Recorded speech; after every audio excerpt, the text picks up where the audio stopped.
গাছের উপর যারা উঠে আছেন নিচে নামুন, অনুরোধ করছি। পড়ে গেলে হাত পা ভাঙবে,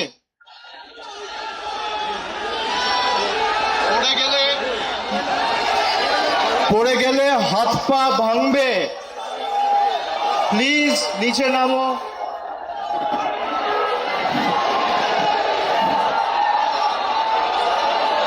প্রথমেই আজকের এই ঐতিহাসিক সমাবেশকে সফল, সার্থক এবং সাফল্যমণ্ডিত করার জন্য মহামান্য কলকাতা হাইকোর্ট বিচারপতি সহ বিচার ব্যবস্থার প্রত্যেককে আমরা আমাদের কৃতজ্ঞতা ধন্যবাদ জানাই। যারা 21শে জুলাইয়ের কর্মসূচি আটকাতে চেয়েছিল, ভারতীয় জনতা পার্টির সরকার 21শে জুলাই হলো, বিজেপি সরকার 21শে জুলাই আটকাতে পারলেন,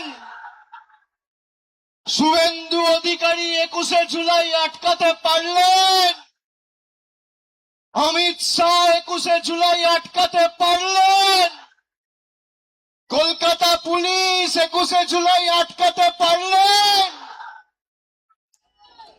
আজকের এই সমাবেশ প্রমাণ করে দিচ্ছে তৃণমূল কংগ্রেসের কর্মীদের কোনো বিকল্প নেই। যারা নিজেদের তৃণমূল বলে দাবি করত, গিয়ে একবার দেখে আসুন মেয়র রোডে যে কটা লোক রয়েছে, গ্রামে জেসিবি দিয়ে মাটি কোপানোর সময়ের থেকে বেশি লোক হয়। ভালো তৃণমূল, তাই না? কর্মী কোথায়? জনতা কোথায়?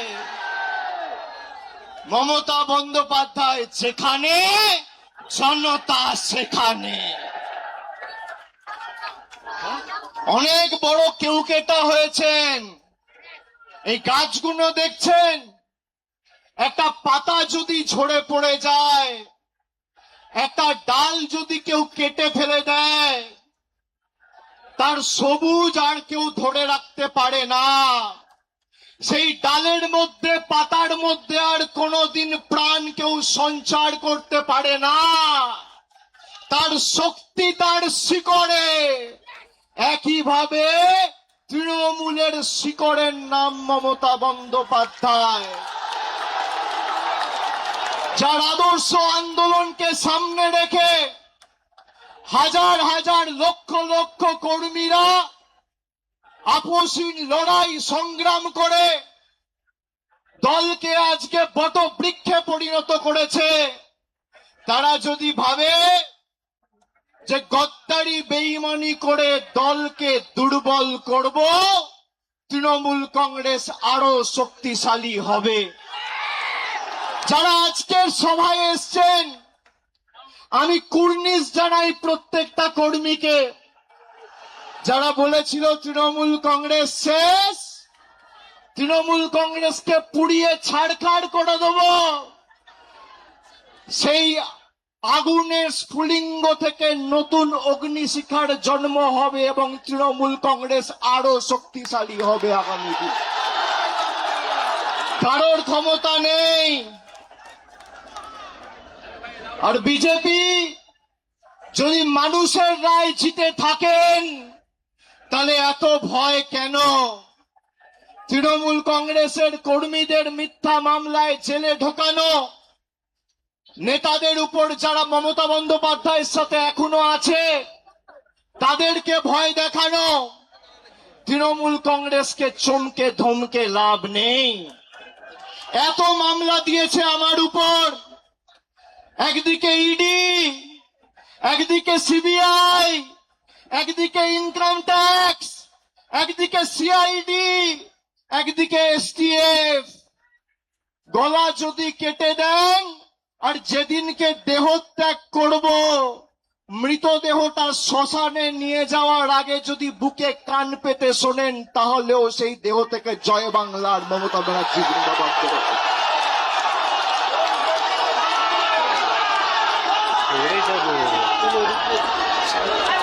ইতিহাস প্রতিকূলতার বিরুদ্ধে প্রলোভনকে উপেক্ষা করে যারা লড়াই করে, ইতিহাস তাদেরকে সমর্থন করে, গদ্দারদের সমর্থন করে না।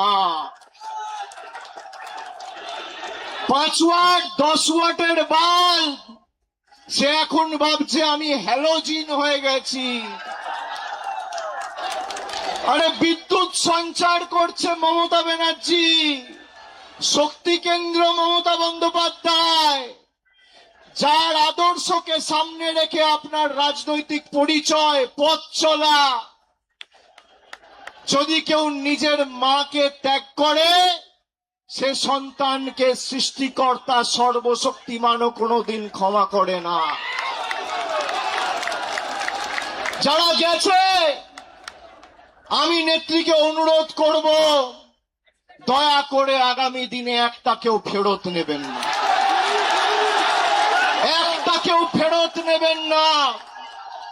আজকের এই কর্মী সমর্থকদের উৎসাহ উদ্দীপনা, বিজেপির ক্ষমতা হবে ক্যাথিড্রাল রোডে এই মিটিং করার, রাজ্য সরকারের ক্ষমতায়, পুলিশ তোমার, তদন্তকারী সংস্থা তোমার, অর্থ তোমার, কেন্দ্র সরকার তোমার, মানুষ তৃণমূলের সাথে রয়েছে।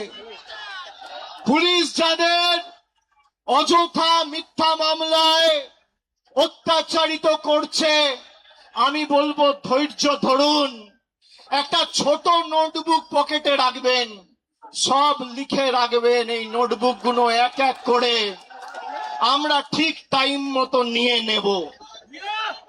যারা যে ভাষায় বোঝে তাদের সে ভাষাতেই জবাব দেওয়া হবে।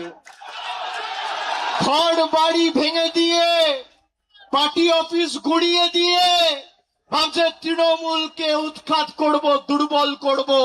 আরে ফুটপাতে থাকবো, তোদেরকে হারাবো, বাংলা থেকে উৎখাত করব, কথা দিয়ে গেল। দেখি কত ক্ষমতা,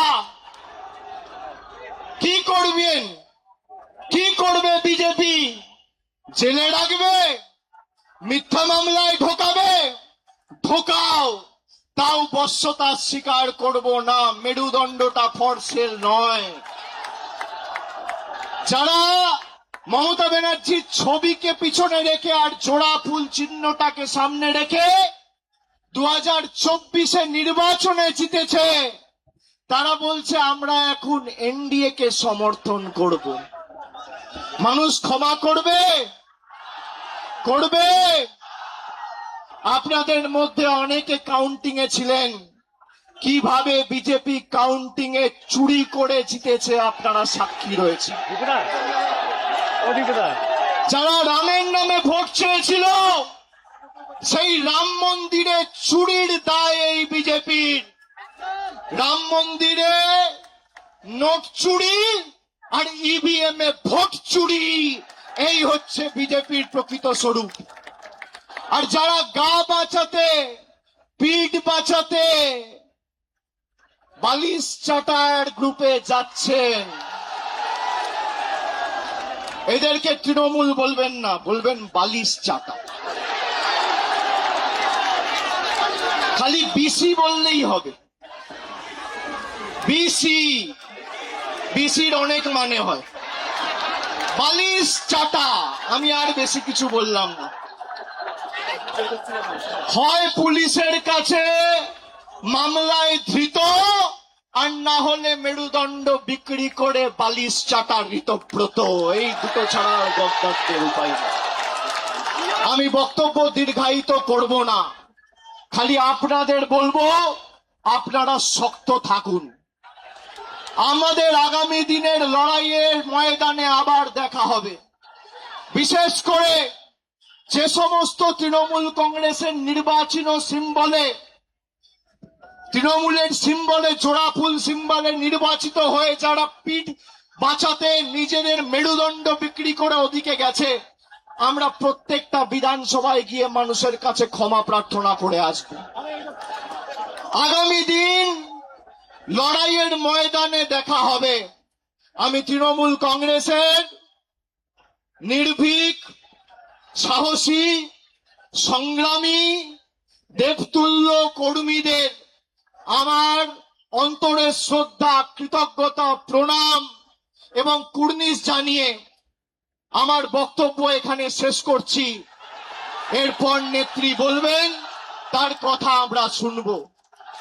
জোরে বলুন, জয় বাংলা, জয় বাংলা, জয় বাংলা, জয় বাংলা, জয় বাংলা, জয় বাংলা, জয় বাংলা, জয় বাংলা, জয় বাংলা, জয় বাংলা, জয় বাংলা, জয় বাংলা।